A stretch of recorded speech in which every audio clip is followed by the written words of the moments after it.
오늘 이전 예배 통해서 샘물교회이다 보니까 물과 관련돼서 비도 많이 오고 그렇게 해서 오늘 은혜가 예비된 줄로 믿습니다. 네. 오늘 말씀은 성경에서 좀 특이한 표현들이 있는데 이 말씀 속에 주시는 하나님의 음성, 이 교회를 통해 주시는 하나님의 메시지를 함께 듣고 은혜 받기를 원합니다. 네. 오늘 말씀에서는 이 교회를 통해 어떤 메시지를 주시고 계십니까? 첫 번째, 우리 하나님께서는 자기 소유를 귀하게 여기신다. 네. 자기 소유를 귀하게 여기신다.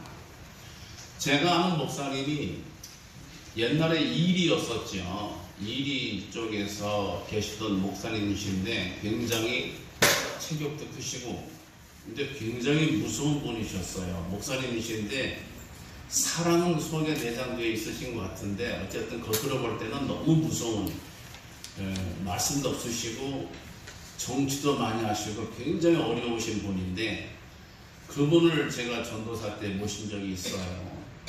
서울에 올라오신 적이 있어서 그분은 저를 부르면은 안 가고 싶었어요. 너무 무서워서. 근데 불러서 갔어요. 가서 뭐를 지시하셔서 네 듣는데 깜짝 놀랐어요. 그 고라니 같은 목사님이 자기 자식들 두라고 레슬링을 하더라고. 반바지 입고.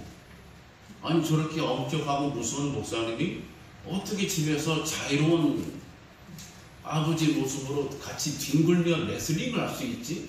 충격을 받았어요. 왜 그렇습니까? 내 새끼이기 때문인 줄로 믿습니다. 내 자식, 내 새끼, 내 소유의 경우에 있어서는 그 무서운 목사님도 내 자식 앞에서는 너무나 자유로운, 너무나 장난기 있는, 너무나 친구 같은 그런 아빠, 아버지셨더라고요. 굉장히 저는 그날에 봤던 느낌이 오랫동안 영원히 남았습니다. 성경에서는 하나님께서 자기 백성을 자기에게 속한 바 된 그런 무리를 얼마나 귀하게 여기시는가를 보여주고 있습니다. 성경의 믿음의 조상 아브라함도 이 히브리 사람들이 히브리는 이분이 아브리 등등의 이름으로 알려져 있는 게 토판 문서에 발견됐었죠. 이런 이브리, 아브리, 히브리 뜻은 한마디로 말하면 이 땅에서 근거와 기반을 갖추지 못한 비류 중에 비류, 비천한 자라고 하는 뜻입니다. 어떠한 삶의 기반도 없고 지위도 없고 거기다가 스펙은 마이너스입니다. 대부분 용병된 자, 강도, 복역된 자, 죄수, 노비, 종 이런 출신들로 이루어져 있습니다. 그런데 하나님이 부르시니, 하나님이 택하시니, 하나님이 쓰시겠다고 하시니까 복의 근원이 되고 믿음이 조상이 된 줄 믿으시기 바랍니다. 아멘. 내 새끼를, 내 소유를 하나님께 속한 바 된 것을 하나님은 무척 끔찍이도 아끼시는 그런 하나님이십니다. 아멘. 오늘 본문에 그러한 말씀들이 소개되어 있습니다. 시편 87편 2절에 여호와께서 야곱의 모든 거처보다 시온의 문들을 사랑하신다. 야곱의 모든 거처보다 시온의 문들을 사랑하신다고 하는 표현입니다. 시온의 문은 뭐예요? 바로 오늘 또 이 교회를 출입할 때 문을 열고 들어왔습니다. 또 신발은 너무나 곱게 비닐로 싸가지고 거의 모셔 두셨는데 문은 출입하는 장소입니다. 무엇 때문에 어떤 사람이 출입하고 있습니까? 시온의 문은 하나님께 예배하는 백성들이 출입하는 통로인 줄로 믿습니다. 하나님과 연결되어 있습니다. 하나님과 관련되어 있기만 하면은 하나님이 그 가나다 그 끈을 통해 그 구원의 반열에 세우시고 하나님의 사랑을 절대로 포기하지 않으시고 가느다란 끈 연결된 것을 통해 하나님의 구원의 능력이 임하게 되는 줄 믿으시기 바랍니다. 신약 성경에서는 그러한 가련하고 비천한 여인이 등장하는데 혈루병 앓던 여인이 12회 동안 12회 동안에 피가 마르지 않아서 하인하면서 고생을 했습니다. 사람이 생명이 피로 되어 있는데 피가 하혈되는데 마르지 않습니다. 얼마나 영양분이 빠지고 창백하고 사는 게 아닌 그런 모습이겠습니까? 이런 여인이 가련하고 친구도 없고 동료도 없고 아무 기반도 없이 마치 구약의 히브리 와도 같은 처지에 있던 여인이 예수님에 대한 소문을 듣고 거기를 기억합니다.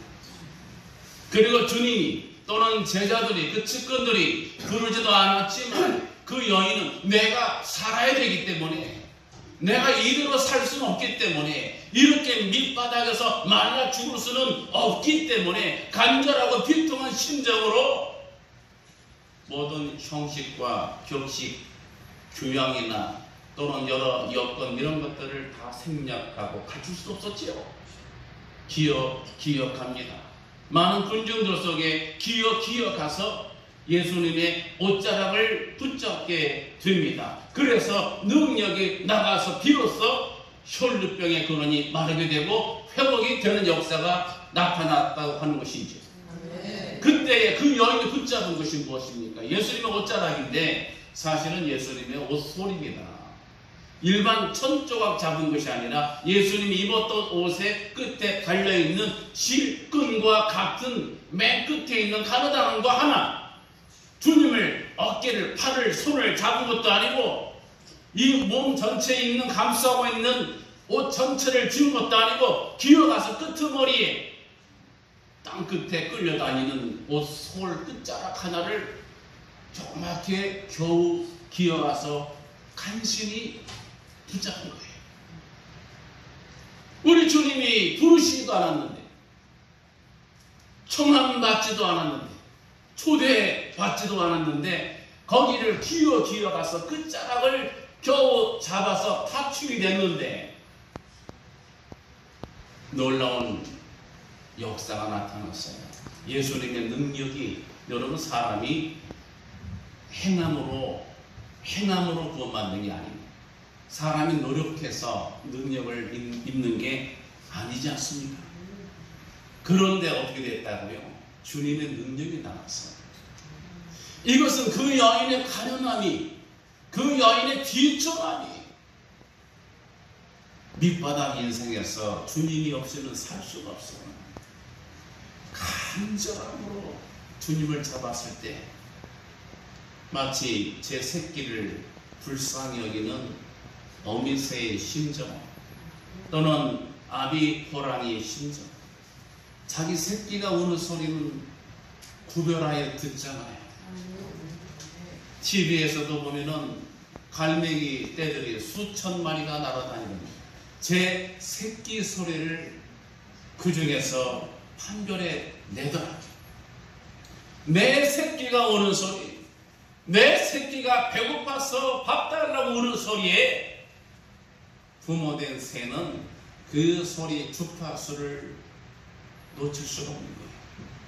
우리 주님이 그래서 예고하지 않은, 생각하지도 않고 계시다가 그 여인이 옷자락 끝에 술 잡은 것이 얼마나 접촉점이 됐겠습니까만 그 여인의 비통함이 전달된 겁니다. 우리 하나님의 마음, 우리 예수 그리스도의 구원자 되신 우리 주님, 정말로 우리의 생명의 주가 되신 하나님의 심정이 그 여인의 비통함을 통해 연결된 줄 믿으시기 바랍니다. 아멘. 하나님께 연결되었기 때문입니다. 이 모든 교회는 그런 의미에서 하나님의 소유로 연결된 교회인 줄로 믿습니다. 아멘. 하나님의 소유가 되었기 때문이에요. 시편 기자가 영광스럽다고까지 고백을 했습니다. 이렇게 영광스럽다고 하는 영광스러움의 이 명예가 어디서 왔습니까? 이스라엘 사람들이 열심히 기도해서 그렇습니까? 거룩해져서 그렇습니까? 능력이 있어서입니까? 잘나서입니까? 하나님의 소유가 되었기 때문인 줄 깨달으시기 바랍니다. 하나님께 소유가 된 한 가지로 인해서 영광스럽다고 하는 칭호까지 받을 수가 있었습니다.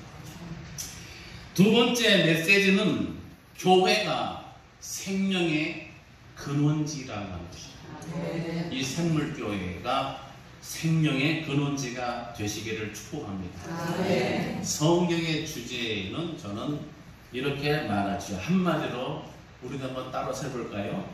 살아라. 다시 한번. 제가 너무 어려운 말 썼나요? 다시 한번 살아라. 살아라. 성경의 주제 한마디로 다시 한번 살아라. 살아라. 살려라. 살려라. 두 가지가 주제입니다.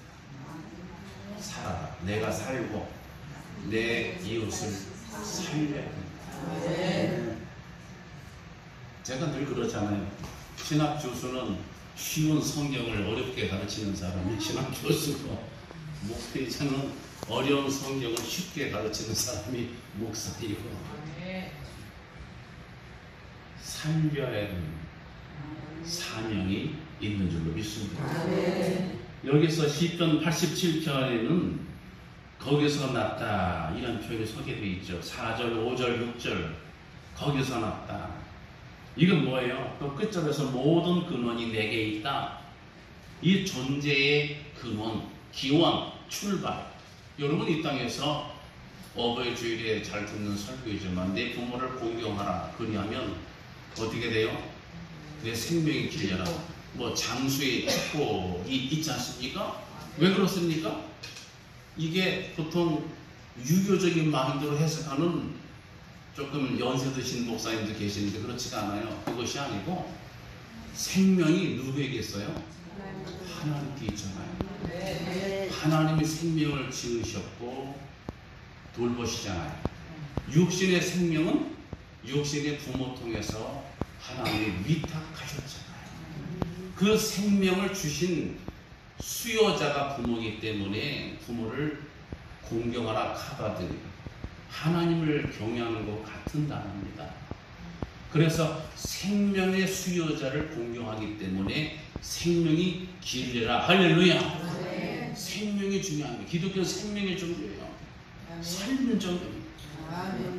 그런 의미에서 생물교회는 살리는 교회가 되어야 할 줄로 믿습니다. 이 근원을 생각하셔야 돼요. 모든 근원, 출발. 그래서 보니까 이 교회도 제가 보니까 없는 게 없어요. 색소폰도 있고 신발장만 좀 없는 거. 아, 뒤에 챙겨놨어요? 신발장이 너무 비싸서 이렇게 비싼 거를 챙기신 분들은 또 이렇게 숨겨놓은 분도 계시는데, 그런데 교회에 이런 이제 구비해야 될 시설물도 중요하지만 더 중요한 것이 있습니다. 그게 뭐냐면 출발점입니다. 내가 왜 여기서 교회를 시작을 합니다. 내가 왜 이곳에서 믿음 생활을 시작하려고 하는가. 성경은 전제가 중요합니다. 그래서 사도신경에도 우리가 천지를 지으신 하나님 아버지를 내가 믿사오며 이 전제로 고백을 하고 있지 않습니까? 이 교회에 출입하는 모든 심령은 내 삶의 출발점이 어딘가를 생각할 수 있는 주의 백성들 되기를 소망합니다. 내 출발이 그냥 자연과학에서 말하는 뭐 아메바와 같이 무슨 또는 우주 팽창설에서 나온 그런 개념이 아니라 창조주 하나님, 천지를 지으신 하샤마이, 하에레스, 이 하늘과 땅 천지를 지으신 만군의 주 여호와 하나님으로부터 모든 것이 시작되고 내 생명, 내 가족이, 내 모든 건강이, 내 모든 물질이, 내 소유가 하늘 아버지로부터 시작되었다. 이 근원을 날마다 고백할 수 있는 그런 교회 되시기를 축복합니다. 보통 근대 철학의 시조 데카르트가 말한 코기토 에르고 숨, 라틴어 유명한 거 있죠. 나는 생각한다, 고로 존재한다. 근데 이 사람이 의심이 많은 철학자잖아요. 그러니까 나는 늘 의심한다. 의심, 모든 걸 다 의심하는 거예요. 모든 걸 의심하지만 내가 의심하고 있는 그 사실은 의심할 수가 없어요. 왜? 그러니까 내가 모든 걸 의심하고 있어요. 그러니까 의심하고 있는 나는 의심할 여지가 없이 의심하고 있기 때문에 사실은 말이에요. 그래서 내가 살아있다, 존재한다, 이 뜻이에요. 좀 이상한 얘기겠죠, 제가. 하나님 앞에서 우리가 말하는 어떻게 살까, 먹고 살까도 중요하지만 내 삶을 데카르트가 철학적으로 의심했지만 내 삶이 어디서 왔는가, 내 생명이 출발제가 어디인가 늘 질문하는 신앙인 되어야 될 줄 믿습니다. 그런 면에서 이 교회가 생명을 주고 생명에 대한 답을 주고 또 그래서 생명을 잃어가는 사람들이 살아나고 잃어버린 사람이 찾은 바 되고 죽은 바 된 심령이 다시 살게 되는 놀라운 역사가 날마다 매주마다 넘쳐날 수 있기를 주님의 이름으로 축복합니다. 마지막 세 번째로는 하나님께서 친히 시온을 세우신다고 하는 거예요. 누가 세운다고요? 하나님께서 친히 우리가 나이 들수록 여기도 연세 드신 분도 계시지만 연세 드실수록 내가 모든 걸 다 하지 않잖아요. 밑에서 다 하고 이렇게 하지. 그런데 만군의 주 여호와 하나님께서 친히 세우신다는 굉장히 중요한 뜻이 담겨져 있습니다. 왜냐하면 이 시편 87편은 고라 자손의 시입니다. 이 고라 자손의 시가 이때 배경이 포로기 이후입니다. 이스라엘 백성이 하나님께 불순종하고 저들이 계명을 다 저버리고 하나님과 약속을 다 잊어버리고 세상에 있는 나라들을 애굽 아수르를 의지했을 때에 저들이 망했지 않습니까? 바벨론 포로 생활을 했지 않습니까? 그리고 포로기 이후에 돌아와서 얼마 안 된 시기인데 저들의 속에는 트라우마가 있어요. 트라우마. 내가 잘못 믿었고 잘못 살아온 것에 대한 내가 하나님 앞에서 정말로 신실하게 믿음 생활하지 못했다고 하는 그 자괴감에 상실감에 있는 그런 때이지요. 비록 느헤미야를 통해서 성벽도 재건하고 부수도 하지만 그러나 속에서는 내가 잃어버린 것에 대한 잘못 살아온 것에 대한 하나님이 주신 소중한 것을 내가 마음껏 써버린 것에 대한 그런 괴로움, 자책감 이런 것들이 있어서 그들의 영적인 상태는 사실은 매우 미력하고 미약한 단계의 상태입니다. 회복이 되려면 좀 더 있어야 됩니다. 그러니까 내가 당당할 수도 없고 내가 내 심정으로도 영적으로도 자산도 없고 너무나 많이 잃어버렸어요. 여러분 돌아온 탕자, 성경에는 탕자라는 단어가 나오지를 않습니다. 많은 우리가 가뜩이나 탕자라고 둘째 아들을 명칭을 하고 있는 거죠. 둘째 아들이 돌아왔을 때 그 부모가 당당했습니까? 완전히 망한 거지로 영치도 없이 살기 위해서 아버지 집에는 주려 죽는 품꾼이 없다는 거 하나 가지고 찾아온 거예요. 끈 하나 가지고. 여러 번 내가 아버지께로 돌아가야 산다고 생각을 수도 없이 하고 돌아갈 꿈도 꿨을 것입니다. 그런데 못 돌아가죠. 명분도 없고 염치도 없고 아버지 살아계신데 죽음을 전제로 한 유산을 받아서 써버렸잖아요. 돌아가야 사는데 그것이 맞는 이야기인데 실제로는 돌아가지지가 않고 돌아갈 수가 없는 상황인 거죠. 그런데 돌아갔지요. 가나다라 끄나나. 그래도 내가 할 말도 없고 염치도 없지만 굶주려 죽게 하지는 않는 아버지인 것을 기억한 그 한 가지 포인트에서 그 끈 잡고 기어가듯이 너덜너덜 전문용어 너덜너덜 한 걸음 옮길 때마다 얼마나 그만 돌아갈까 포기할까 생각을 왜 안 했겠습니까? 그렇게 돌아갔어요. 힘없이. 여러분, 그런 상태, 그 미력한 상태로 왔을 때 아버지가 취한 행동이 뭔지 여러분 잘 아시죠? 상거가 뭔데? 상거가 서로의 거리가 뭔데? 멀리서 하라고 달려가서 어미새의 마음, 자기 새끼를 발견하고 뛰어달려.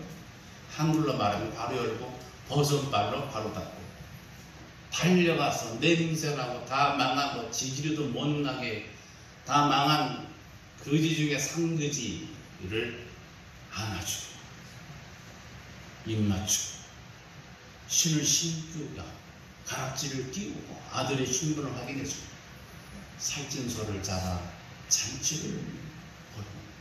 왜 그렇습니까? 그가 강해서입니까? 효도해서입니까? 일을 잘했습니까? 물론입니다. 가장 미력하기 때문에, 가장 약하기 때문에. 하나님 없이는 살 수가 없어요. 아버지가 살도록 보살펴 주지 않으면 나는 생존할 수가 없어요. 그 마음으로 찾아온 자기 새끼를 발견한 겁니다. 성경은 그러므로 우리에게 힌트를 줍니다.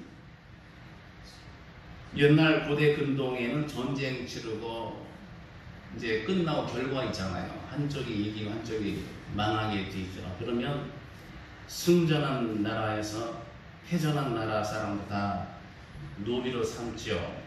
그때 노비가 될 사람들을 어떻게 해요? 그때에 한 사람 한 사람씩 숫자를 세면서 이름을 등록시킵니다. 그렇게 하는 거죠. 그래서 이름을 등록시켜요. 등록을. 그런 뜻으로 인원 계수한다는 것은 등록의 뜻이 있어요. 다윗의 인구조사도 등록의 뜻이 있는데 하나님이 허락지 않은 등록 인구조사를 했을 때 하나님이 진노하신 거죠. 이것을 보여주시는 것은 하나님의 권한이기 때문에 다윗이 함부로 하지 말아요. 하나님의 권한, 신적 권한. 이 기록된 것은 이제 내 나라 소유고 내 왕의 재산이고 자산이고 내가 보호자가 되고 내가 명령자가 되는 줄 믿으시기 바랍니다. 그래서 노비였고 망했고 전쟁에서 다 패전했고 둘째 아들이 허랑방탕에서 다 망하고 돌아왔지만은 이제 달려가서 상거가 뭔데 안아주고 가락지 끼우고 이게 뭐예요? 따라서 합시다. 등록 절차. 등록 절차. 등록 절차를 하시는 거예요. 아멘. 등록이 맞춰지면 돈 오리 DAP입니다. 이제는 전쟁 끝났고 내가 너를 보호할 거야. 넌 내 새끼야. 너 나를 위해서 일해야 돼. 다른 신을 섬기면 안 돼. 그래서 10가지 조항 10계명이 등장하게 되는 거예요. 아멘. 이게 사실은 고대 근동의 전쟁에 있는 관습이에요. 10개 조항을 줘서 다른 나라 왕한테 경배하거나 왕으로 모셔는 안 된다. 이런 조항이 있어요. 그런 문화를 하나님이 우리 가운데 이해하기 위해서 10개의 문장들, 10계명 이름은 원래 없어요. 10개의 문장들 이런 뜻이지요. 그렇게 주어진 겁니다. 그럼 뭐예요? 하나님이 이제부터 하시는 거예요. 이제 말씀을 정리하겠습니다. 성경에서 말합니다. 이사야 14장 24절 만군의 여호와께서 맹세하여 가라사대 나의 생각한 것이 반드시 되며 나의 경영한 것이 반드시 이루리라. 할렐루야. 하나님 하시고요. 또 신약에서 마태 16장 18절에 또 내가 내게 이르노니 너는 베드로라 내가 이 반석 위에 내 교회를 세우리니 음부의 권세가 이기지 못하리라. 여기서 제가 여러분 이 샘물교회 설교 준비하면서 저 어젯밤에 다시 은혜 받은 게 뭐냐면 내가 에고인이 헬라어로 말하는 거죠. 내가 내게 이름을 나와 내가 내게 이름을 나라와 주님. 그 다음에 내가 또 두 번째 이 반석이 그렇죠. 두 번째 내가가 나오죠. 굉장한 의지 표현입니다. 그럼 세 번째 내가 이 반석 위에 내 교회를 세우고 누구 교회라고요? 네, 주님의 교회. 그렇죠? 그 내 교회는 주님의 교회.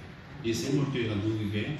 주님의 교회. 주님 입장에서 내 교회인 줄 믿으시고 그럼 누가 경영하는 거예요? 어떻게 알았어요? 너무 잘 아시네요. 이제 여기 책임자는 주님이십니다. 여러분의 모든 신앙생활, 가정생활, 직장, 일터, 인생의 행로 여러분이 하나님께 등록을 맞춰지면 누가 책임자? 그렇습니다. 하나님 친히 시온을 세우리라. 이 은혜가 날마다 함께 해주시기를 예수님의 이름으로 축복합니다. 기도하겠습니다. 할렐루야. 영광과 존귀와 찬송을 사랑이신 하나님 앞에 올려드립니다. 이곳에 샘물교회 세우도록 인도하시는 하나님께 속한 바 되었음을 고백합니다. 이 전에서 생명의 근원지가 되게 하시고 또한 이 교회를 출입하는 모든 주의 백성들 하나님이 친히 세워주시고 시온을 세우시는 놀라운 역사에 그 은혜에 날마다 참여한 바 되게 은혜 베풀어 주시기를 예수님의 이름으로 간절히 기도드리옵나이다. 그때 은혜와 하나님 아버지의 거룩하신 사랑과 성령님의 감화 감동 교통하심에 중앙총회와 중앙총회 신학위에 그리고 이 자리에 세운 샘물교회 위에 이 자리에 모인 모든 무리 위에 함께 있을지어다. 아멘.